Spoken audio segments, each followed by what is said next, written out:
2017 میں مجھے کبھی وہم و گمان سے گزرا بھی نہیں تھا کہ وزیر اعظم کے منصب میں میں فائز ہوں اور مجھے بیٹے سے تنخواہ نہ لینے پہ فارغ کر دیا جائے گا، لیکن ایسا ہوا۔ اور آپ نے بھی دیکھا کہ ایسا ہوا کہ صرف تنخواہ نہ لینے کی وجہ سے بیٹے سے، اور وہ بھی 10,000 درہم ماہانہ، 10,000 درہم ماہانہ جو ہے وہ اس وقت ایک درہم میرا خیال ہے کہ ہوتا ہوگا کوئی شاید 10 روپے کا، کیونکہ مجھے اچھی طرح یاد ہے جب میں سن 2001 میں سعودی عرب گیا تو 13 روپے کا تھا ریال، تو 12-13 روپے کا درہم بھی ہوگا۔ تو اس وقت 13 یعنی کہ 10,000 درہم کا مطلب یہ ہوا کہ 1 لاکھ روپے کے لگ بھگ کی تنخواہ، اس پہ مجھے فارغ کر دیا، اور وہ بھی بلیک لا ڈکشنری دیکھنے کے بعد، کیونکہ پاکستان کے قانون میں اس کے لیے کوئی گنجائش نہیں تھی۔ تو نہ قانون میں گنجائش تھی، نہ آئین میں گنجائش تھی، لیکن وزیر اعظم کو نکالنا مقصود تھا۔ صرف یہ تھا مقصد کہ جی وزیر اعظم کو فارغ کیا جائے، کیونکہ ایک سلیکٹڈ بندے کو لے کر آنا تھا۔ تو اس وقت 2017 میں پاکستان خوشحال تھا، بجلی بھی آ رہی تھی، لوڈ شیڈنگ بھی ختم ہو چکی تھی، آئل پیٹرول بہت سستا تھا، اور روپیہ مضبوط تھا، پاکستان میں سی پیک آ رہا تھا، ملک ایک ایٹمی قوت بن چکا تھا، اور دفاعی لحاظ سے بھی پاکستان مضبوط تھا، اقتصادی لحاظ سے بھی پاکستان مضبوط تھا، سیاسی لحاظ سے بھی پاکستان مضبوط تھا۔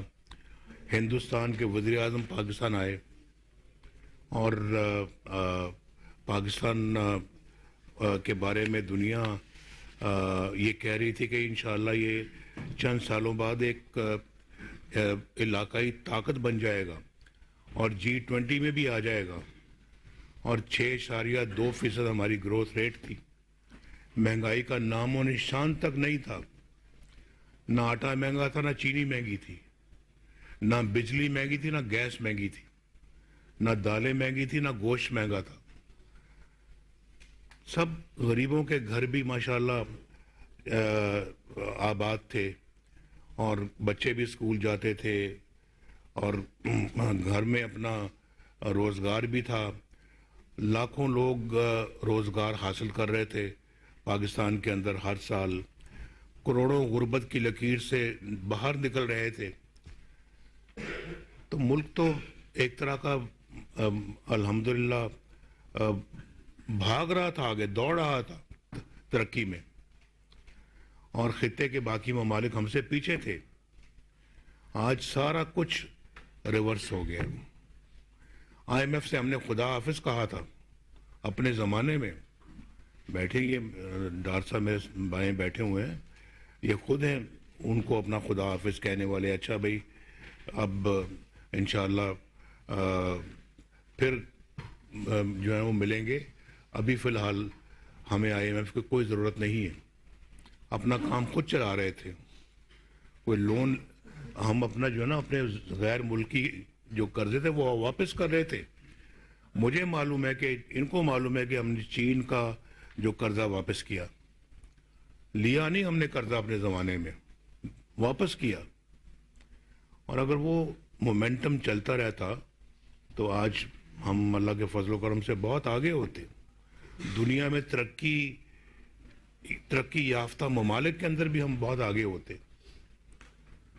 25 کروڑ کا یہ ملک ہے بھائی، کوئی ایسے تو نہیں ہے۔ تو میرا خیال ہے کہ دنیا کے اندر جو سب سے زیادہ آبادی والے ملک ہم ان میں ہمارا پہلے 10 ملکوں میں ہمارا شمار ہے۔ تو یہ تو جو ہے نا وہ اتنا ہمارے پاس مین پاور ہے، تو ہم تو اللہ کے فضل و کرم سے پاکستان میں وہ کام کر سکتے ہیں جو کہ عام طور پہ قومیں نہیں کر سکتی. تو بس نظر کھا گئی ہمیں. ہم خود بھی شاید اپنے ساتھ اتنے مخلص نہیں جتنے کہ ہمیں ہونا چاہیے تھا. اور یہ بات تو بالکل صحیح ہے. تو ناانصافیاں اتنی بڑی بڑی ہوتی ہیں, ہم خاموشی کے ساتھ برداشت کر جاتے ہیں, سہ جاتے ہیں. تو یہ بھی تو کسی کو پوچھنا چاہیے تھا نا کہ ایک وزیر اعظم صبح وزیر اعظم ہے تو رات کو بھائی ہائی جیکر کیسے بن گیا. تو یہ ساری چیزیں جو ہے نا یہ اپنا بہت افسوسناک ہیں. اور پھر آپ اپنا آپ میں سے پتہ نہیں کتنے آج صبح یا کل آئے ہوں گے ہوائی جہاز پہ, اور کئی بائی روڈ موٹر وے سے آئے ہوں گے. تو پہلے تو سڑکوں پہ آنا بڑا ایک مشکل کام تھا, اور آج کل تو جگہ جگہ آپ کو موٹر ویز ملتی ہیں. تو آپ کے 10-10 گھنٹے کے سفر جو ہیں وہ 5-5 گھنٹے کے ہو گئے ہیں, یا اس سے بھی کم کے ہو گئے ہیں. ابھی ہمیں آپ یہ بتائیں کہ ہم اگر وہاں سے پشاور سے سکھر تک ہم نے جو ہے وہ موٹر وے بنا دی, تو سکھر سے آگے حیدرآباد کیوں نہیں بنائی؟ ایک سوال کا جواب ہے جو مجھے پچھلی حکومت سے پوچھنا ہے. جو 2018 میں ہمیں RTS بند کروا کے جو حکومت لائی گئی تھی, کیا وہ ایک موٹر وے بھی نہیں بنا سکی جو کہ سکھر سے حیدرآباد؟ وہ ہمارے منصوبے میں موجود تھا وہ, اور اگر ہماری حکومت نہ توڑی جاتی تو 2020 میں موٹر وے تیار ہو جاتی. اسی طرح کی 6 لین رائٹ فرام اسلام آباد, فرام پشاور ٹو حیدرآباد. تو یہ کس چیز نے ہمیں اس سے روکا؟ مجھے بتائیں نا. اب ہم تو خیر اللہ کے فضل و کرم سے موٹر وے بھی بنانے والے ہیں, بجلی کے کارخانے بھی ہم نے لگائے ہیں, ہم نے ڈیم بھی بنائے ہیں, ہم نے بلوچستان کی ہائی ویز کو اور سڑکوں کو بنایا ہے, ہم نے سندھ میں بنایا ہے, ہم نے ہزارہ موٹر وے بنائی ہے, ہم نے لواری ٹنل چترال میں جا کے 50 ارب روپے خرچ کر کے ہم نے ٹنل بنائی ہے, ہم نے پرانے کراچی کے اندر گرین لائن بنائی ہے, یہ پنجاب میں میٹرو بس بنائی ہے, شہباز صاحب نے خود بنوائی ہیں, یہ لاہور کے اندر انہوں نے اورنج لائن بنائی ہے. بھئی کراچی میں کیا امر مانے ہے کہ کراچی کے اندر یہ ترقی کے کام کیوں نہیں ہوئے؟ ایک پینے کا پانی کا منصوبہ بھی جو ہے نا وہ بھی مکمل نہیں ہوا وہاں پہ. ہم نے جو گرین لائن لگائی ہے وہ گرین لائن سب کچھ تیار ہو گیا, لیکن جو بسیں تھی وہ نہیں آئیں بہت عرصے تک. تو یہ تو بھائی, اور پھر کس نے کراچی میں امن قائم کیا؟ دہشت گردی کو ختم کیا.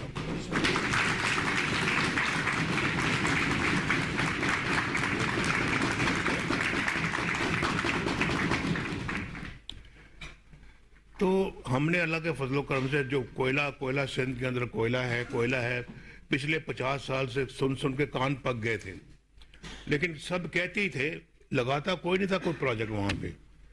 ہم نے اس کوئلے کی کان کو جا کے کوئلہ وہاں سے نکالا, ایک وہ پروجیکٹ, اس کوئلے کو پھر ہم بجلی میں ڈالا, اور آج وہاں بجلی بن رہی ہے. ہم نے عمل کر کے دکھایا.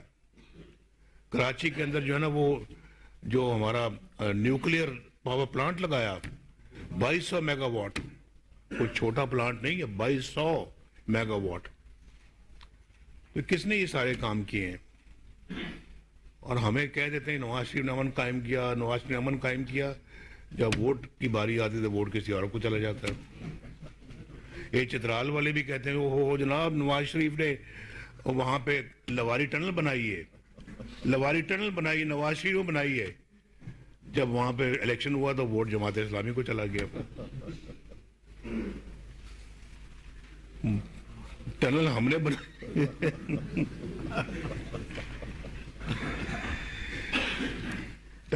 بنائی ہے تو ووٹ کسی اور کو جا رہا ہے. تو میں نے چترال والوں سے کہا میں آپ سے پوچھوں گا میں کہ آپ اپنا اس طرح کے کام کرتے ہیں, ٹنل مجھ سے بنواتے ہیں, ووٹ کسی اور کو دے دیتے ہیں. تو یہ تو بہت بری بات ہے.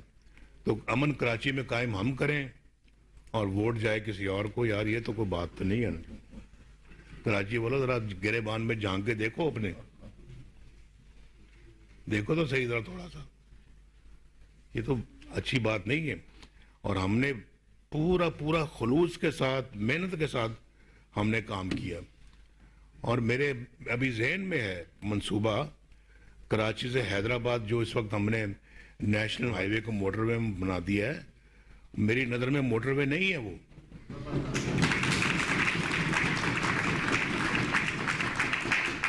وہاں ایک موٹر وے انشاءاللہ بنے گی کراچی سے حیدرآباد, اور وہ لاہور اسلام آباد سے بھی بہت بہتر بنے گی انشاءاللہ. شہباز صاحب سن رہے ہیں یہ بات, باقی بھی دائیں بائیں سن رہے ہیں. ابھی سے میں ان کو سنا رہا ہوں تاکہ پیسے تیار رکھیں. تو بھائی ہم تو ترقی والے لوگ ہیں, کام کرنے والے لوگ ہیں. ہم غریبوں کی ماشاءاللہ دکھ درد بانٹنے والے لوگ ہیں. غریبوں کے لیے ہم نہیں چاہتے کہ ملک میں کوئی مہنگائی ہو, آٹا دال مہنگا ہو. روٹی ہمارے زمانے میں 4 روپے کی تھی, آج 20 روپے کی ہے. یہ کوئی بات ہے یار کرنے والی, کوئی بات ہے؟ یہ اپنے ملک کو کہاں لے گئے ہم؟ یہ عوام کو بھوکا مارنا ہے ہم نے. جب یہ باتیں میری نظروں کے سامنے آتی ہیں, میرے دماغ میں آتی ہیں, تو میں تو بہت دکھی ہوتا ہوں, بہت دکھی ہوتا ہوں کہ اب روٹی لوگ بیچارے کئی ایسے ہیں جو غریب ترس لوگ جو ہیں وہ روٹی پلانٹ لگائیں, انہوں نے روٹیاں وہ مفت لوگوں کو بانٹتے ہیں. تو میں دیکھتا ہوں 100 خواتین لائنوں میں لگی ہوئی ہیں صرف 4 روٹیاں لینے کے لیے. یہ ہم نے اپنے ملک کا حال کر دیا ہے. تو بھائی ہم نے اپنے ملک کے ساتھ بہت زیادتیاں کی ہیں, کلہاڑے مارے ہیں ہم نے, اور آئین قانون پہ عمل کیا کوئی نہیں ہے. کوئی اگر عمل قائم کرنے کا ارادہ کرتا ہے تو اس کو بھی راستے سے ہٹاتے ہیں. ہم نے تو آئین قانون کو کبھی نہیں توڑا. اب میرے اوپر کوئی الزام نہیں ہے کہ میں نے کبھی اپنے قانون کو توڑا ہو, اپنے آئین کو توڑا ہو, یا پاکستان کے خلاف میں نے کوئی کام کیا ہو, پاکستان کے مفاد کے خلاف کام کیا ہو. ہم نے ہمیشہ ان کی پاسداری کی ہے اور ان کی رکھوالی کی ہے, اور جو اسے ہٹے ہیں اس کا نوٹس لیا ہے, جس کی وجہ سے پھر سارا حملہ ہمارے اوپر ہی ہو جاتا ہے.